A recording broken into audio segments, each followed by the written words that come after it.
zakaj ne bi bil razpravljanje o klicu gospoda Iva Vajgla, pač poseg v avtonomijo novinarskega dela, uredniške politike in tako dalje?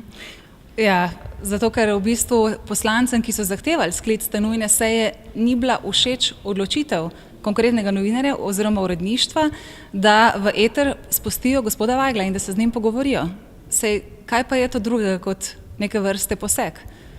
Tem poslancem pač ni všeč, da je gospod Vajgl govoril o tej oddaji, ampak to je bila nenazadnje odločitev novinarja oziroma uredništva. Kako se to razlikuje od klica Andreja Štajerskega? Kako se razlikuje?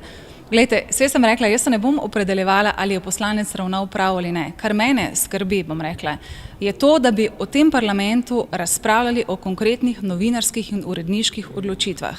Ker za to v tem primeru gre. Poenostavljeno je tukaj, bom rekla, razpravljanje in govorjenje o tem, da je samo problem klica gospoda Vajgla. Problem je tudi v tem, da se nekateri poslanci ne strinjajo s tem, da je uredništvo oziroma novinar dovolil, da ta poslanec govori v konkretni oddaji.